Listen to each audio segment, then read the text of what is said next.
Namaste, everybody. Namaste, sir. Thank you very much. Thank you, Anand. Thank you. So the CNN-News18 Townhall comes back into the national capital on a day where we have a town hall happening in your uru, sir, Bengaluru. Let's call it a town hall if you want to equate what's going on here with the group of people who are trying desperately to be relevant in Bengaluru. You did it, I didn't do it. Look, this is a democracy. People are free to do what they want to do. People are free to align with who they want to align with.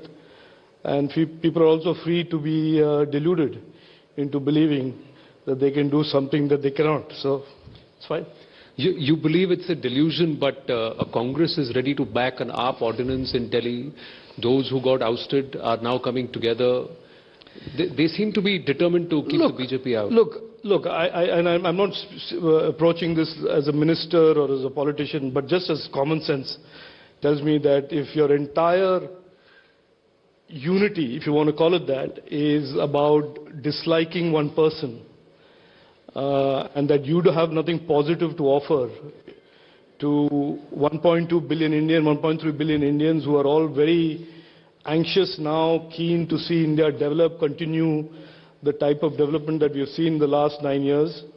And all you have is essentially gali galoch, as they say in Hindi, or fear-mongering and appeasement. If that's all you have in 2023 after 76 years of independence, then I think the people of India will certainly speak in 2024 as they have in 2019 and as they have in 2014.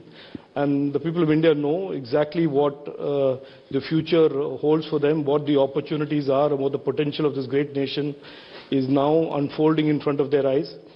And I can't imagine anybody who's a right-thinking person, who cares about his family, will ever want to derail this momentum or slow down this momentum in any way, just because a group of people who between them cannot succeed think that sum of a few zeros is more than a zero. But wherever the opposition has consolidated, BJP has seen reversals. Be it Bengal, be it in Karnataka, whenever consolidation has happened, it's been I think tough mountain to climb for the BJP. So, yeah, look, I'm not denying that there is some of that electoral arithmetic that is at play, but you will notice that at every one of those states that you mentioned, our vote share has always increased. The popularity for BJP and the Honorable Prime Minister has always seen an increase.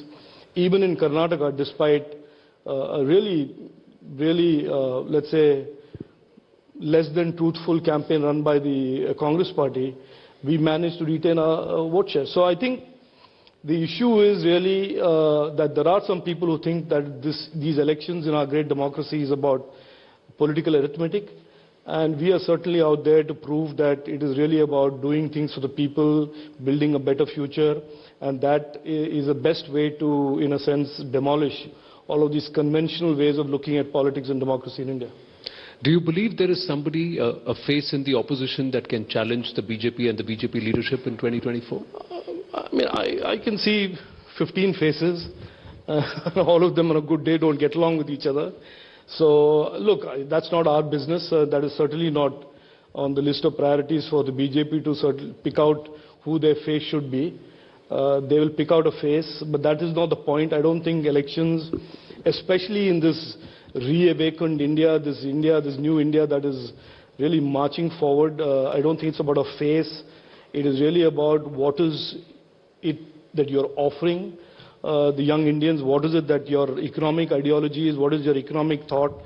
And I think in any democracy, if there's a healthy debate of ideas, it's a good thing. But if somebody is believing that a group of dynasts can get together and hark back to those good old days when the grandmother was in power and the father was in power, and oh, I wish I could all get those cozy days back again, I think that train has left the station. This is certainly a new India, and today people want their political parties to deliver, to give them more and more opportunities, take the country forward, and not take it back to the same old unstable political coalitions, the same old weak economics, the same old appeasement type of social chaos. So I think in a lot of ways, I think India has long since left this type of politics behind.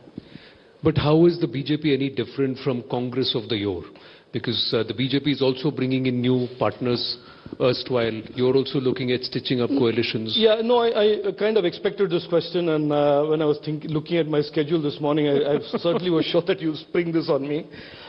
Look, the BJP is a party that is very clear in terms of what we stand for. We are very clear about what we want to do in terms of the country's economy, what we want to do, and what we have done in terms of taking care of the challenges that haven't been solved for several decades in India. And if other parties have begun to see, traditional parties who have allied with the same old type of politics, if they're suddenly beginning to see that the direction that India is going in is a direction that makes them less relevant if they are not allied with BJP, I think there is absolutely no fault, there's no problem with that. The BJP is a party that has repeatedly said we have no problem with parties coming and joining our fold as long as we continue the journey. Now, I know the cynics in politics and cynics in amongst journalism say, no, but this, but that, you said this and you said that. But the way to measure us post anybody joining our alliance is, have we changed our direction? Have we changed our political ideology? Have we changed our thought? Have we changed our governance? Have we changed anything that we want to say we want to achieve for the country? But allow me to press you there. Yeah, go ahead. Yeah. If you look at O.P. Rajbhar, Ajit Pawar, now there is talk about H.D. Devegowda and the JDS. Them aligning the larger arithmetic is that you want 6-7% consolidation, so you go up from 52-53% to 58-59%. Now, that's a bold consideration. Even if JDU were to break up and come, you have Jitan Ram Manjhi coming in. How are they ideologically linked to the BJP? Is the BJP not in danger of diluting its own ideological platform? No, and I think in these town halls you will have people who are much more senior than me in the overall political ecosystem. I'm asking you because you're an independent MP. Now you're part of the BJP, so I'm asking you this. No, I absolutely see no problem, and I don't see any reason for us to be remotely defensive about parties stepping up who have traditionally not supported us and saying, no, we support the BJP in its efforts to build this new India, to become the third largest economy in the world, create for the first time ever since independence, true resolution of poverty. I see absolutely no problem with that. But if you think that by parties supporting us, we dilute the goals that we have set for the country, that our Prime Minister has set in terms of direction and vision for our country, that certainly is not going to happen. In a lot of ways, what is going to certainly happen, the space that has been left for dynastic parties that have practiced this kind of appeasement politics, this kind of freebie politics for many, many decades and years, is reducing. The optics of going to Patna, optics of going to Bengaluru, is in my mind something very different from how you are seeing it. I see this almost like a desperate last stand to create relevance for this type of politics, which I believe is diminishing in favor, diminishing in terms of its returns politically. And so therefore, if parties now begun, and I heard the quote from somebody in the NCP that says, look, we went to Patna and I almost laughed because there were a whole bunch of people with no MPs, and a whole bunch of people with one MP, and then the whole bunch of people with few MPs. And they all got together to try and argue a case that they were doing something fresh and new for the country. They are actually, in a sense, the legacy of the last 65 years of everything that was wrong with Indian politics.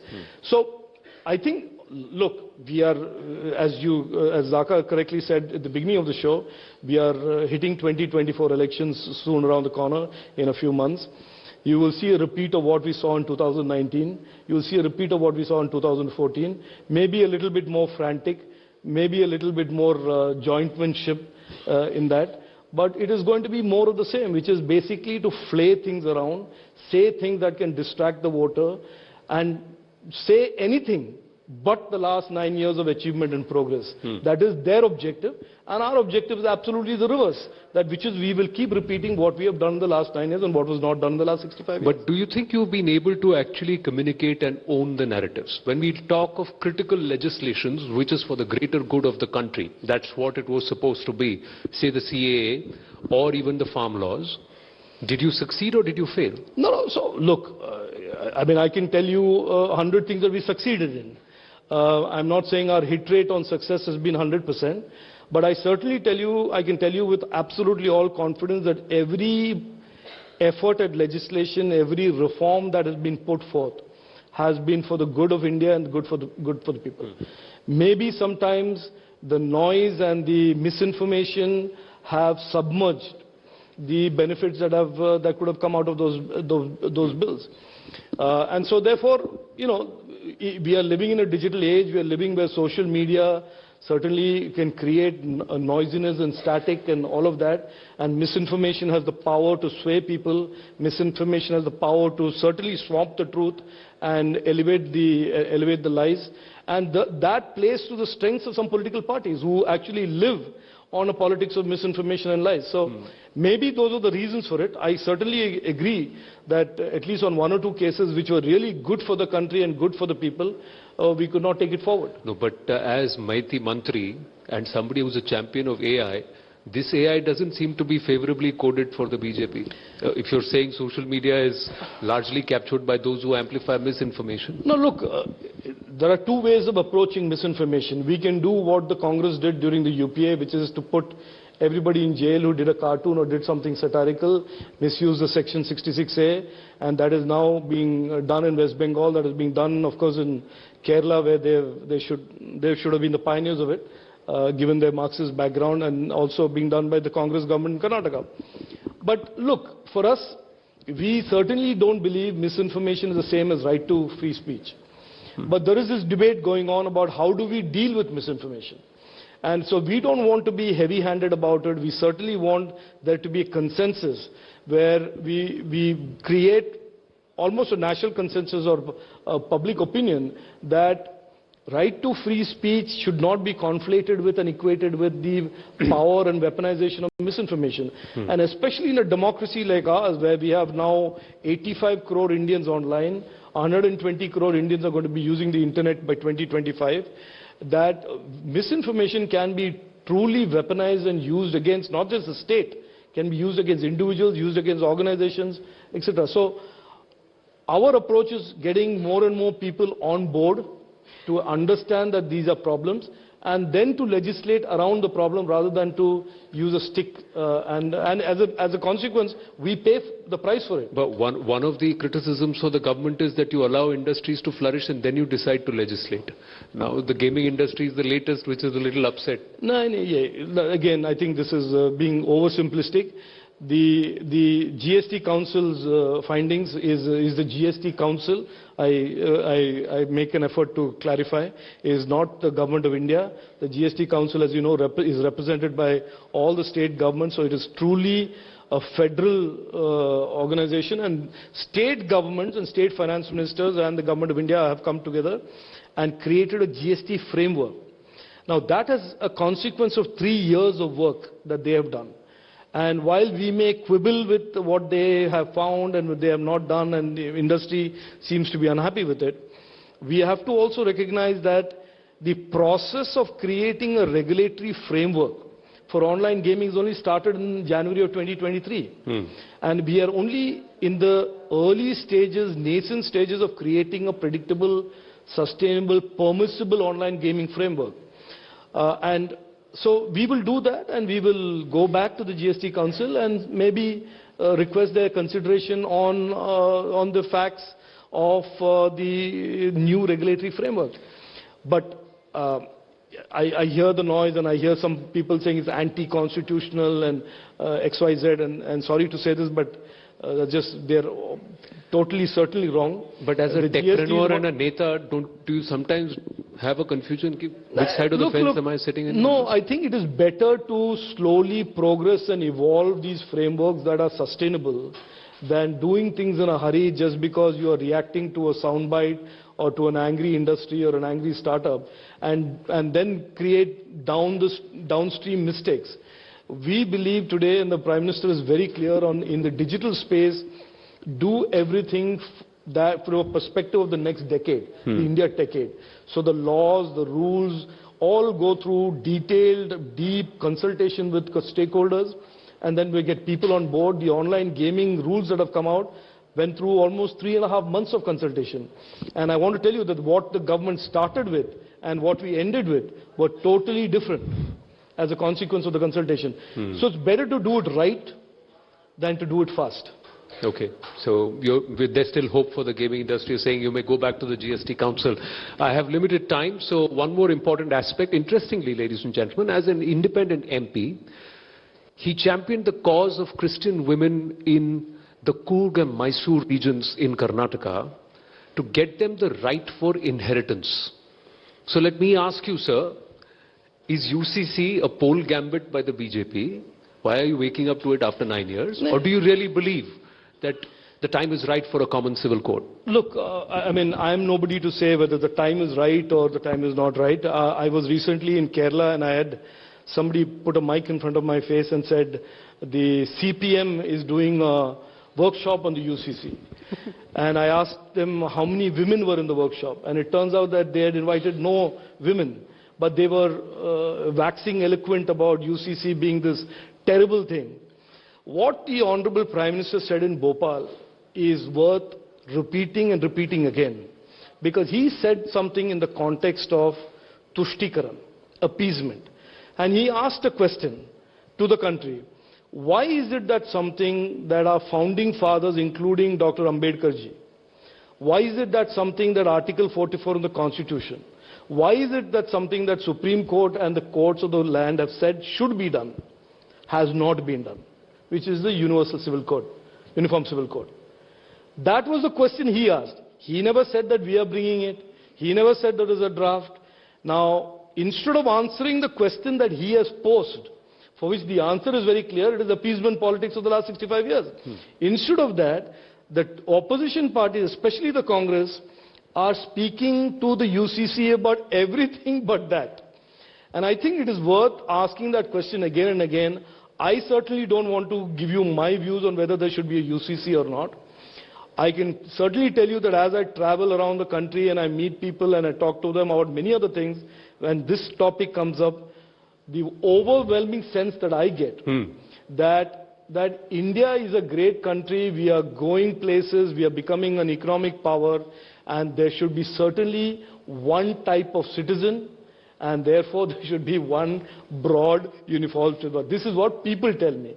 I don't have a view on it. So even in matrilineal societies like Kerala, in Nagaland, they're saying, what about the tribals? No, so if you have a UCC, can we have exemptions? No, I don't want to be drawn into a controversy about what is it going to be. There is no draft. Nobody knows about what it says and what it doesn't say.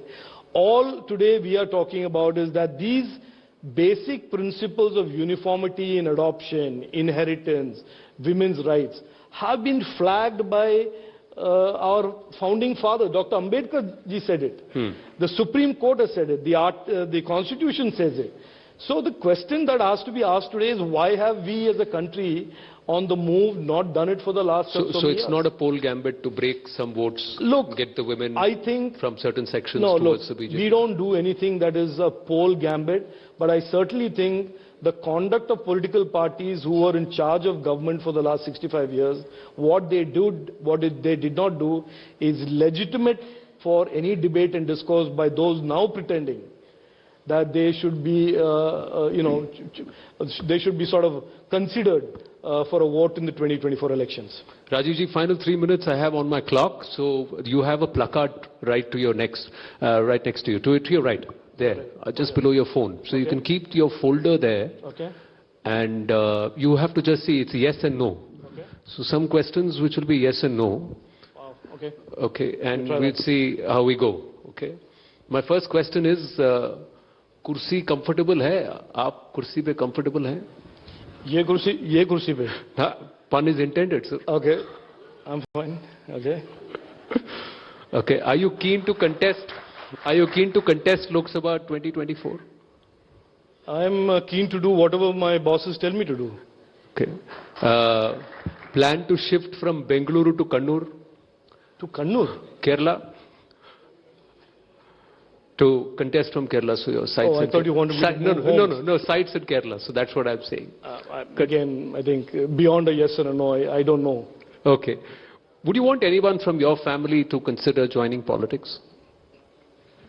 Okay. Have you ever started a speech and realized, "Arey, ye to galat wala pad raha hu"? Never. Okay. Rajeev Chandrashekhar ko gussa aata hai? Okay. कभी-कभी. कभी-कभी. Okay. Rajeev Chandrasekhar पे किसी को गुस्सा आता है? I have no idea. That is, somebody else has to answer that question. Do you see an AI-powered anchor interviewing you in the near future? Oh, absolutely. गई अपनी नौकरी खतरे में. Okay. Do you have days when you think, let me just go back to corporate? No, never. No? Not since 2006, no. Not since 2006. Okay. Ever had a heated debate with somebody in parliament and then 15 minutes later you're having chai in the canteen? Opposition? Yeah, of course. Maybe. Yes? Yeah. Okay. My final question to you is, PM Modi se, PM sir se kabhi डांट पड़ी है? Or he's ever praised you? Feel good moment? No, again, I don't know if there's a yes or no, but I don't think he has praised me, but certainly he has pointed out when I've been wrong, or when I have not done, we have not done the homework as much as he wanted us to do it. So did you smash a few TVs in the office after that? No, of course. No. Okay. Ladies and gentlemen, Rajeev Chandrasekhar ji. Thank you. We have just 20 seconds on the clock, so I'm going to check if we can take one question if it is possible. Yes, Do we yes, have the time? Anand, I've been told that Dr. Sanjeev Bagai over here has a question. Oh, Dr. Bagai is here. Namaste, sir. Good to have you here at our CNN-News18 Townhall. Ji. Evening, sir. First, I want to thank the Indian government and the media, all sections of media, for such a successful campaign, not only from fighting COVID, but the largest, fastest, and the safest vaccine campaign to fight COVID. I think India has done one amongst the better countries worldwide. Having said that, what really helped was the COVID app. What really helped was the seamless connectivity in terms of the digitalization. My questions are two, sir. One is, can we have a framework in which the smaller units of public health and private healthcare to have more digitalized formats going forward?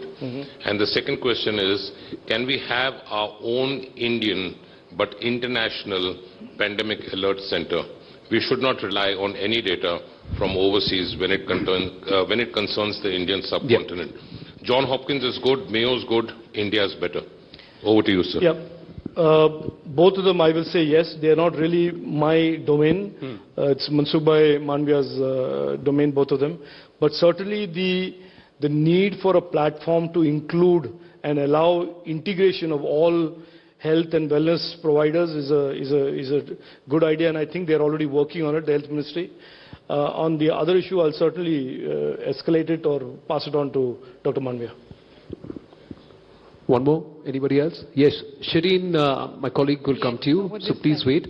And I have a request, please keep your questions short so that we can hear a longer answer from the Minister. Sir, you just mentioned about getting inheritance rights for women in Coorg. So if we have the UCC, can we women in the country hope that there will be centralized inheritance laws for women all over the country, and inheritance will no longer be a state subject? Because very often, especially being in Delhi, as a lawyer I come across women from the state of Uttar Pradesh primarily who are denied any rights of inheritance in the property. So while we are talking about UCC, let us have a centralized uniform law for inheritance for women. Yeah, I think your point is right, and I think there should be. I just want to touch on what Anand mentioned. Even I was surprised that this lady who was a friend of our families, who was a Catholic lady in Bengaluru, because she was born in one of the three districts in Karnataka, the Indian Succession Act in 1858 had been amended to disallow Catholic daughters from inheriting. And because her father loved her so much, father told her, why don't you go talk to Rajeev and see if we can get this amended, and we got it amended. So today, Catholic Yeah, women... but one thing there, we must give credit where it is due. The Law Minister then, Sadananda Gowda ji, said it in Parliament and the answer to his query. Yes. But then it was Siddaramaiah ji, the Congress government, which absolutely. actually repealed the act. So Because it was the state law. it is a state law. The state law. So credit goes where it is due, be it government or opposition. Final question, 1 minute on the clock. All right, one more question over here.